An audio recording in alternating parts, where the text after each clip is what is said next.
Hello everyone, Mr. Happy here, and welcome back to another Final Fantasy XIV Let's Play. Come on, I got the intro right all those other times, and now I'm back off my game. So I've been playing a bit of Healer Happy, off the camera, and not really doing too much. I just did my weekly for, for World of Darkness, Circus Tower, and Labyrinth of the Ancients. I showed you guys that, and I showed you me unlocking, and I told you guys I was going to do it off camera. I actually got pretty lucky when I was doing it, so I actually am a much higher item level right now, all the way up to 103. I managed to net myself some Demon Gloves of Healing, which are Crit Determination, pretty good, and some Demon Sandals of Healing, which are Piety Determination, both of these from World of Darkness, on top of being able to accept a Carbon Coat, or a Carbon Twine, from the weekly quest. So when I get to 1300 Tomestones of Poetics, I am going to be getting myself a weapon, which means next week I'll probably pick up the Encrypted Tomestone. That way I can go right to a 130 weapon, when I actually get around to capping my Poetics on this character, that is. However, I am also only 82 soldiery away from getting an item level 110 weapon. So in this video, I am going to be doing the Lost City of Amdapor. So first, I'm going to show you guys unlocking it. So this is I'm trying to remember. Was it 2.1? I'm pretty sure Lost City of Amdapor was... No, it was 2.2 or 2.3 at least. 2.3 was Hullbreaker, so this had to be 2.2.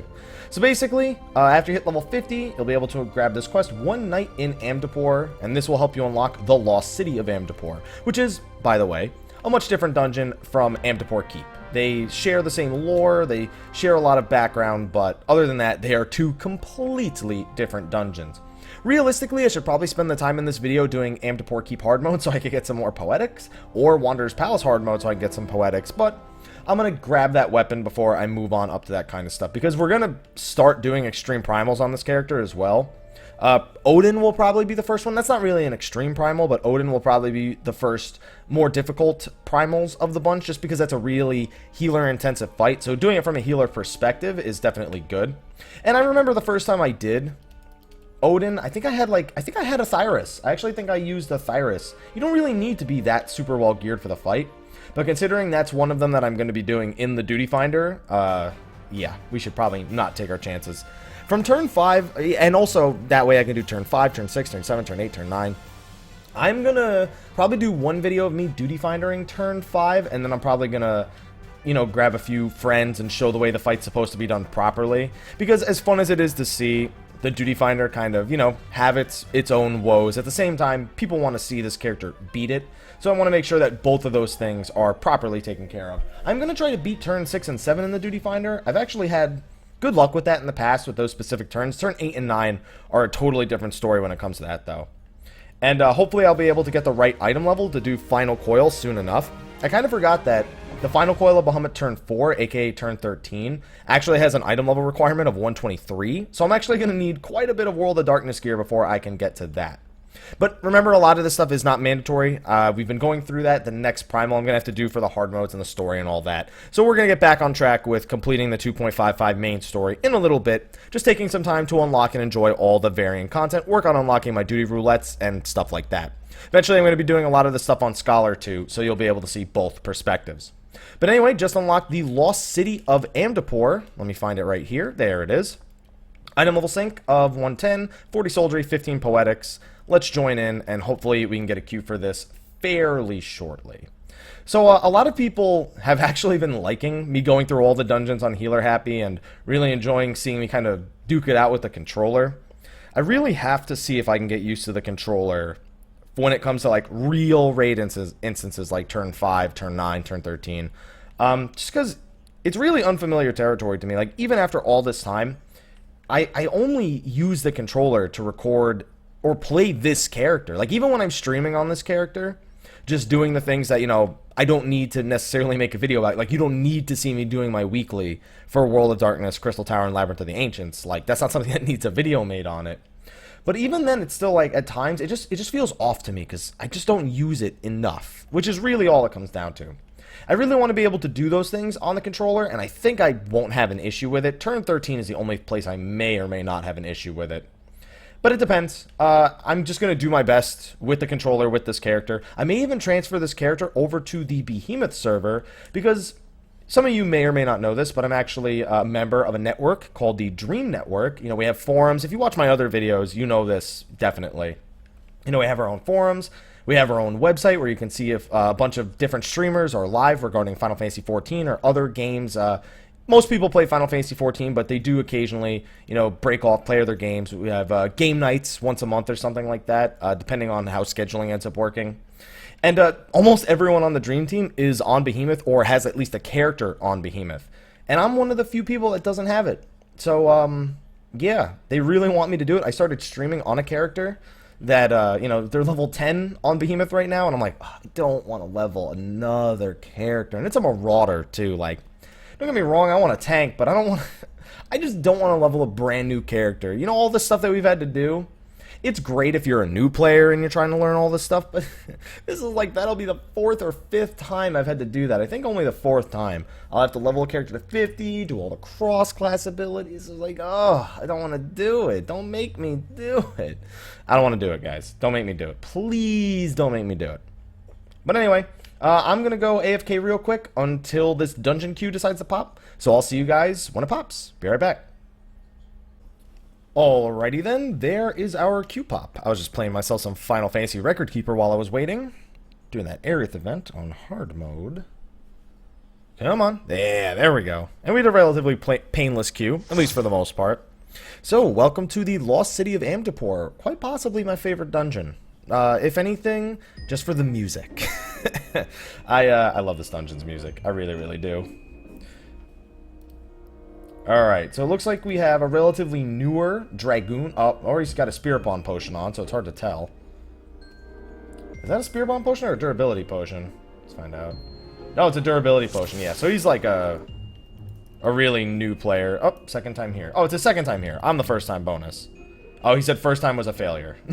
Never mind. So technically hasn't beaten it before. So we got me as the first timer and him as a first timer. Hopefully this tank will recognize that, you know, the Dragoon might need, you know, us to do somewhat normal pulls. Just 2 mobs, I can understand pulling the 5 here. But there's a lot of different enemy types here. Most of them just do standard AoEs. If you're going to focus down any enemy type, really, I'd say focus down the Wamuras here. They have an AoE heal ability that is pretty annoying. I don't have Swift Cast, so I got to be a little bit careful here. Alright, let's get a few holies off. I think he'll be fine for the most part. I've got my Benediction ready, so if anything bad happens. We also have the Black Mage doing some great AoE healing right here. I think this Dragon will be perfectly fine. So one fun thing about this dungeon is you'll notice this debuff Misery. It can actually be removed if somebody else performs an emote on you. Now, I can't remember which it is, if it's /psych or if it's something else. Nobody's doing emotes to me in the chat. I can't remember which one it is. I'm trying to remember. And these little gremlin dudes are the ones who give it to you. Is it /psych? I can't remember. It's definitely not /cheer. Maybe it's /comfort? Nah, no. Is it /comfort? It might be /comfort. It might realistically be /comfort. Holy moly. This guy's taking a lot of damage. Is he standing in something? Oh, wait. Yeah, was he standing in something? Is there a poison puddle down there I don't see? Oh, the main tank has the debuffs. Alright, trying to find out if it's /psych. Nope. Oh, oh, I wasn't close enough. Nope, that's not it. /cheer. /comfort. Did that get rid of it? I don't know if that got rid of it or not. I couldn't remember the, I'll ask them actually which one it is, because I honestly don't remember. So yeah, whenever you run into these colony things, there's these tainted molds all over the place that, lay down, they just do an AoE poison explosion. You remember Total Rock, the things that had the AoE explosions that put the poison on you? They're pretty much the same thing, the tainted molds. These old things also do point-blank AoEs. There's a lot of conal attacks. There's a lot of poison attacks. Whenever you come to one of these colony molds, just destroy it. Otherwise, these Hecti just keep spawning over and over and over again. Time to find out if it was /comfort. Definitely wasn't /comfort. I don't know what it is. I could have swore it was /psych. I'm gonna ask them which one it was.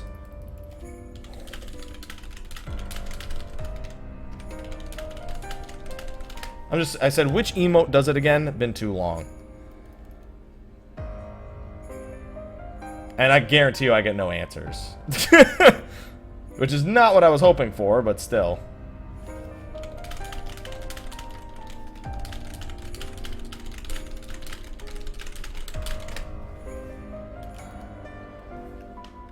It looks like they didn't even know that you could do it. Ah, they don't know. I'm gonna have to figure it out. Somebody will put it in the comment section of the video below. I know someone will say it. So you guys, if you're looking for which one does it, it's just, I could have swore it was /psych for some reason. I don't know why I was so convinced that's the one it was. I was so sure. I was so sure. Alright, I'm just gonna use my Benny on him. An AoE. He's got all his cooldowns up anyway. I've got the Misery, so it's no big deal. NBD, NBD. Am I hitting all these? I don't think I am. Damn, this tank is so durable. I mean, he is in full item level 130 stuff, it looks like. It also looks like he's using Vit gear, not strength gear. I can't really tell. Oh, yeah, he had, actually, never mind. He might be using some strength gear. Okay, so, big thing here. There's 2 treasure coffers here at this first little pass. If you press the right one, it'll give you loot or elixirs or things like that. If you press the left coffer, you'll notice that we didn't bother pressing it. It actually turns into a mimic. So, that's the same every time. Just don't do it. Just don't touch the one on the left, and you should be fine. And this is the first boss, the Decaying Gourmand. Now, almost nobody does this fight the way it's supposed to be done. The boss is very similar to a lot of other Goobus in the game. He's got a sneeze attack. The biggest thing he does is the prey debuff, which you can see the tether he has on that person. Eventually, he's going to eat that person, like right there. And then they get sucked into his voracious maw, and then when you kill the voracious maw, the person is freed. Until he's freed, the boss, on top of doing his regular auto attacks, also does an AoE. He just constantly does AoE poison debuffs and whatnot. The poison debuffs, not really necessary to get rid of, but it definitely helps. So you can actually pass that prey debuff by walking next to somebody. In fact, I'm going to try and do it. If I get it, I'm going to pass it to him. Watch. Watch this. See? I give it to... See how I ran into him and I passed it to him? You can actually do that, and then you can get this thing where you can't be affected with prey. And I think if you pass it to all 4 people, I don't think the 4th person gets eaten. I think nobody gets eaten. I don't think I've ever seen the mechanic done correctly. But it doesn't really matter who gets sucked in. I mean, normally it's a DPS or a healer. And it doesn't really matter which one gets it. Like, I'm just going to get eaten right here. Yeah, see? I'm just going to get eaten. And then this makes it so the DPS can kill the voracious maw faster. Don't stand in the AoE circles. It poisons you. It hurts. So just don't do that. And that's pretty much all there really is to this fight. Like, you've fought Goobus before at this point in the game. So if you fought them before, you kind of recognize it. Once he gets low enough on HP, he'll stop doing the prey mechanic, and he'll just start doing an attack called Beat Down, which he should be... Yep, there it is, which hits the tank pretty hard. Like that. Knocks him back. Does some damage. And then you just kill him. You don't even... See, I didn't even have to get rid of the poison, how ineffective it was at actually dealing damage to us. So I'm just going full DPS right here. And there you go. First boss is done. Really, really easy stuff. Not really many mechanics you have to worry about. I mean, I've pretty much nailed that point home with dungeons that even if you don't really know what you're doing, you probably won't have too much of an issue passing. The last boss in here might be a different story, though. We'll have to see. It may or may not be an entirely different story. And as you can see, we're doing like a pseudo speedrun. Usually some of the speedrun pulls are bigger than this, than the ones that you saw leading up to the first boss, but that's a pretty standard speedrun strategy, especially for the Duty Finder. It's a little bit safer, break it up into 5 mobs each instead of like 8 mobs and then 3. It's a little bit safer, a little bit more effective. I'm gonna wait till he gets till he gets aggro, and now I'm gonna get a little bit of AoE going on here. See, I can't see a poison puddle on the ground. That's why it bugs me out. Gotta kill this moldy thing. This person, on the other hand, taking a ton of damage because they have the double poison. I got a regen on them, but they're going to need more than that.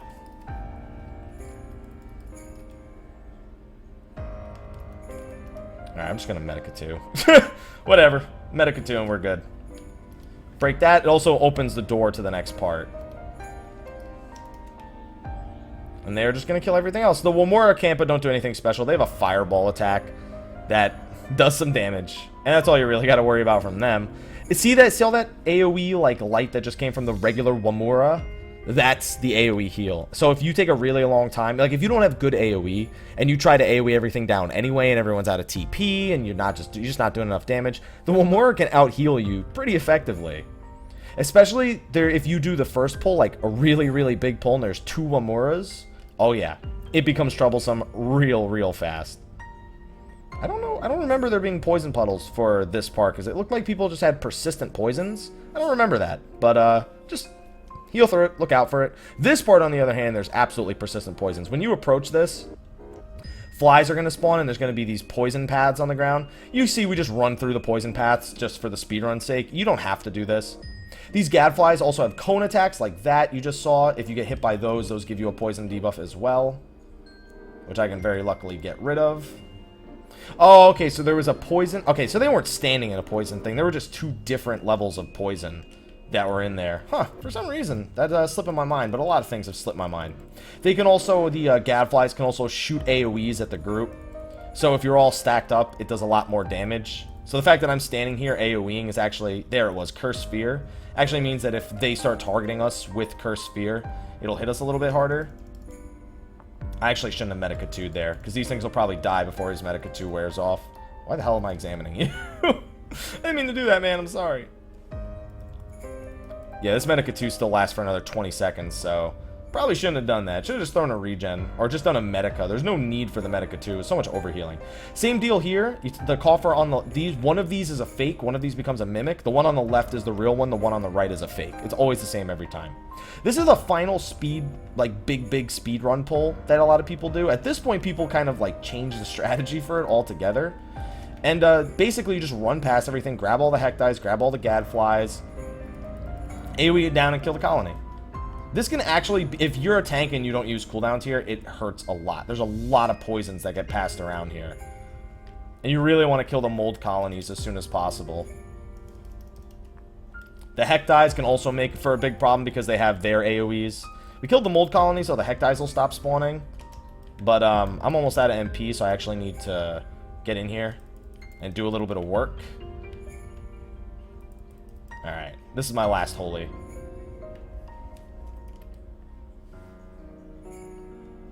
I'm just gonna Benny him, I think.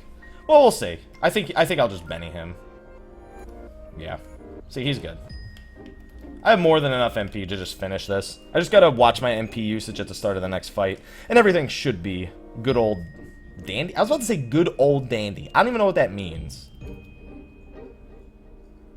Alright, we got 2 Gadflies left, and then we'll be on to the second boss. Lots of poisons. Lots and lots of poisons. Ow. He hit me with a Curse Sphere. And we're good. Perfect. I'm gonna get a Swiftcast Stoneskin 2 in a second here. Stoneskin 2, quite a bit of MP, but it's good to have for this fight. So this fight's a lot different in a sense from your normal tank and spank. Well, it's not a lot different because it is more tank and spank than like every other fight. So these Ranch Wamuras, they'll constantly spawn throughout the entirety of the fight. They have one conal attack that they can do, which is that one. But more importantly, when they die, they spit a conal attack in front of them that gives their target a stack of that debuff we have here on the right, Scale Flakes, which makes you take more damage, but it also makes you the primary target of the boss. So it's the main tank's responsibility to constantly ensure that they get stacks of that debuff. Now you don't need to constantly do it. The debuff lasts a pretty long time. But you just need to make sure that the debuff never falls off. So what the tank will probably do at some point is pull one of these Ranch Wamuras, which he's doing right now, and instead of DPSing the boss, he'll just solo kill the Ranch Wamura. And from that point, it'll just be, that's what he'll do for the remainder of the fight. They don't aggro. Normally, you actually have to hit them in order to get them to attack you. So it makes it real easy for the tank to do that. And then they just do that occasionally. Like, if they need to refresh their debuff, they know how long it's going to take to do that. They just go and they just pull another one. He also drops AoE Poison Puddle, shoots AoEs at people. The standard stuff, he's got the tail AoE that you saw, the tail cone attack. It's stuff you've seen before, so it shouldn't be too much of a surprise what you get here. It's just that that specific mechanic can bug a lot of people out. Like, how much time does he have left? He's got 20 seconds left. We can kill the boss before he even loses his debuff. So keep in mind that if the tank isn't the person with the most stacks, the boss will just go after whoever has the most stacks. Like, if everyone has 1 and the tank has 2, the tank will have aggro. But if the tank has 0 and somebody else has 1, the boss will just go for them. So you don't even need to worry about aggro here. The boss doesn't even deal that much damage. You honestly don't even need Defiance on for this. I'm going to recommend that you leave it on if you're a tank, but it's not needed, especially when you're as overgeared as that guy is. It's like, it's not necessary. I'm actually going to need that. And that was the second boss. If at any point everyone loses a debuff, the boss just flies into the air and starts regenerating HP. Now, okay, good. I'm glad he's not even bothering with this. So a real common strategy, see these white mage stones and how they're linked to the Balzaphon? What actually happens is if you kill the white mage stones, then the Balzaphon stops regenerating HP, right? What you can actually do here is you can kill the white mage stones without ever even aggroing the enemies, and then you just kill them. You can even just sneak past these enemies. It's weird. There's a lot of different ways people like to do these. They like to kill the white mage stones first and then just AoE everything down. Some groups like to just pull the Alatar and the Devilits back and then kill those and then separately kill the Balzaphon. Some groups just do whatever and don't pay attention to anything at all, which is, you know, the duty finder, so it's expected. So now what we'll do is we'll kill these white mage stones and then we'll kill the Balzaphon. That's what we just did is almost the standard way, except if you actually pull the Balzaphon far enough away from the white mage stones, he'll reset and you won't have to fight him. Oh shit, he still has the Devilits on him too. I didn't even notice that. So I got 2 Devilits left, everybody. Alright. And I think we're good to go. Yeah. And then this next part up here is no trash, and there's one more section. This one has 4 white. This one is the one people skip more, the one that I'm looking at down there. And the final boss room is right there. I know it doesn't look like much right now, but trust me, there's a final boss room down there. You'll see what I mean in a second. Every time you destroy finish a part, a path opens up.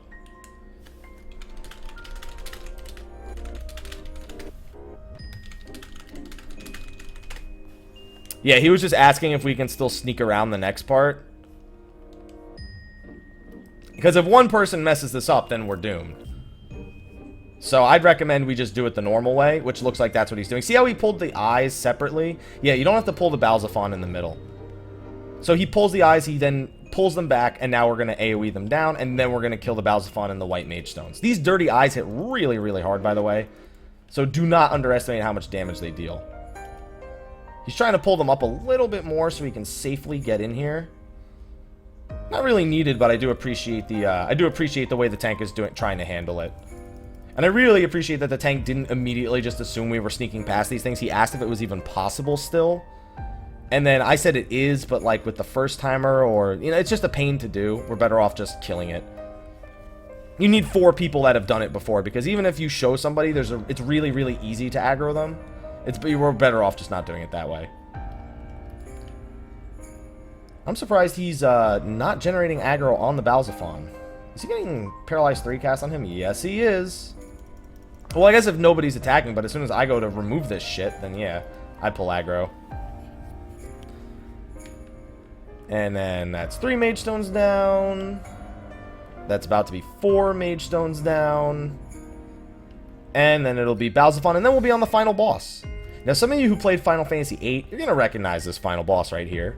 And hopefully you've been enjoying the dungeon thus far. I love this dungeon and its music. I love it so much. This is still, to date, one of my favorite dungeons I've ever done. I've said it like 5 times, but I felt the need to say it again. And we'll get the Stone Skin 2. And we're good to go. Welcome to the final boss room. So, the final boss is a pretty interesting one, to be honest. It is going to be Diabolos, which you'll see in a second here. There's his intro and everything that you might remember from Final Fantasy VIII. So the big mechanic of this fight is the diabolical gates. Basically, what you're supposed to do is mark sets of gates to activate. I'm actually just going to remember there's a gate over here.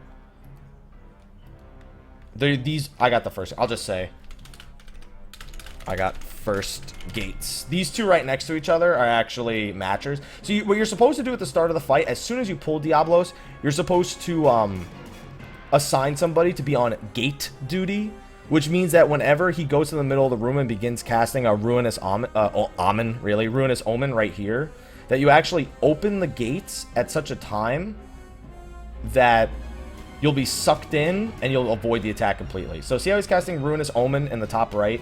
Right when it's at about the R, I'm going to activate this other door.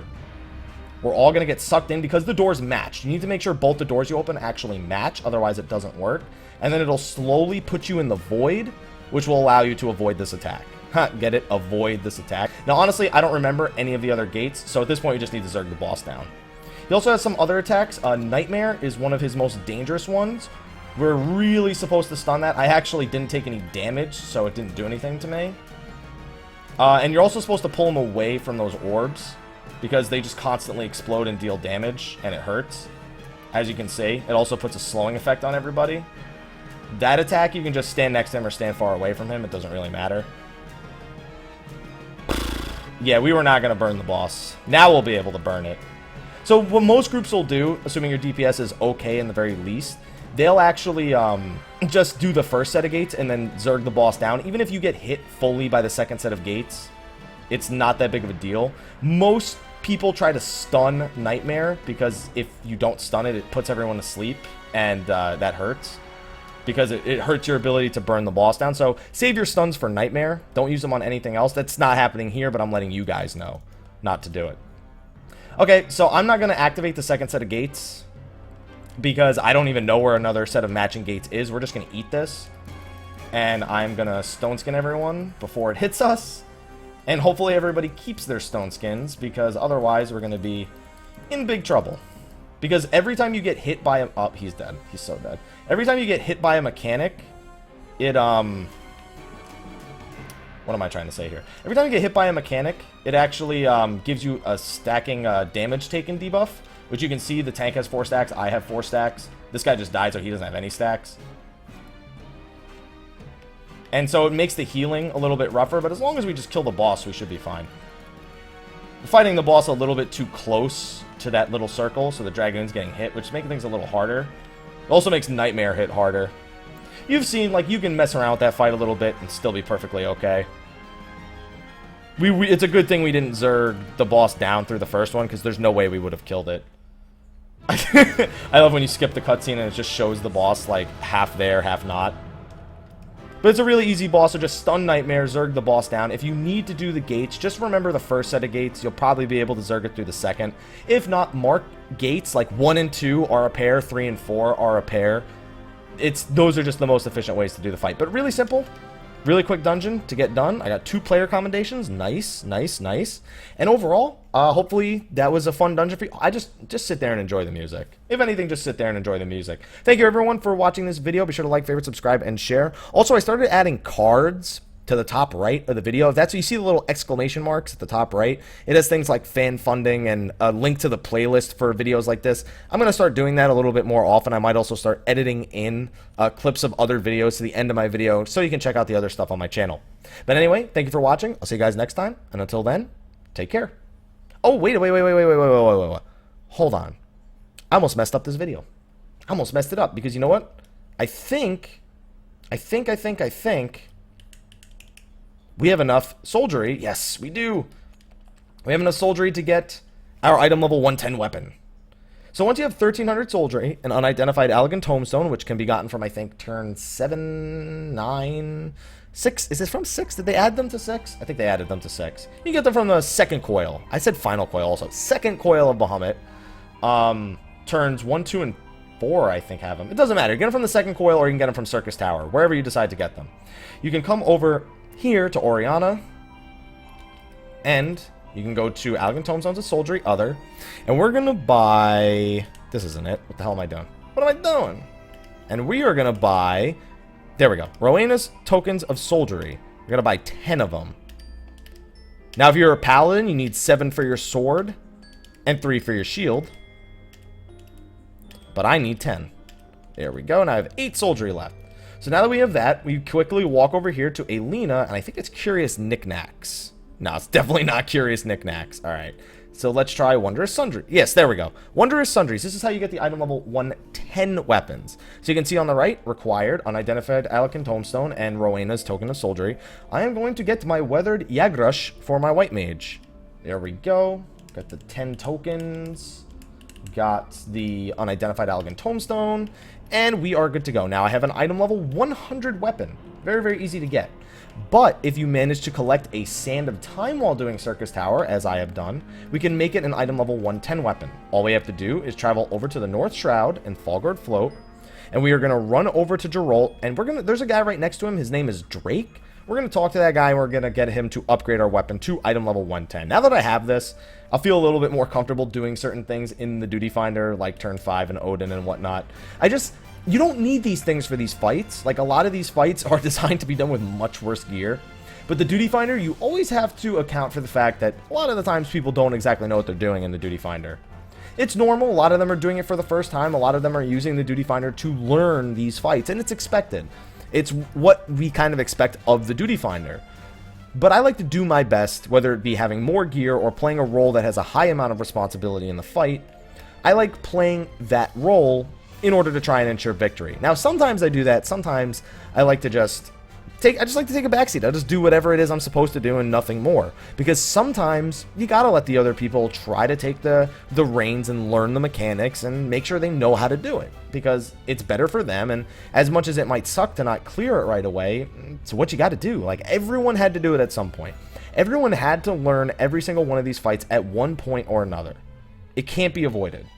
So, if I gotta sit there and wait for an hour and a half so someone can learn it, I don't care. It's like, whatever to me. It's fun most of the time. It depends. Some groups are a little bit less fun. Some groups are a little bit too serious business. But, I don't know. It doesn't bother me that much. I like laughing about it and joking around about it a bit, but it doesn't really bother me all that much. So then what you'll want to do is, we want Geralt's Masterworks weapons, and I'm going to upgrade my Yagrush with the Sand of Time. Oh, I have to not have the Yagrush equipped in order to do that. Well, luckily I got to show you guys the hard way that that's how it works. No, Drake, stop it. We bat it every day, every day, every day. So go to weapons, use the Sand of Time, upgrade my Yagrush, and there we go. Yes, hand over. That's why I was there in the first place. And there we go. Now we just have a regular old Yagrush. Now, in case you're wondering about Drake and the other things he does, you can upgrade using Sands and Oils of Time. You can upgrade either the gear you get from Soldiery or the gear you get from Ironworks. So to upgrade Soldiery gear for your left side of your character sheet, which includes your weapon and all of this, you need Sands of Time or Carbon Twines, depending on whether you're upgrading from item level 100 to 110 or item level 120 to 130. If you're upgrading a shield or any of your accessories, it'll be an Oil of Time or a Carbon Coat, again, depending on if it's item level 100 or 120 stuff that you're upgrading. Drake is where you'll go to do all this stuff: Ironwork gear, augmentations, accessories, Disciples of War, magic, weapons, all that fun stuff.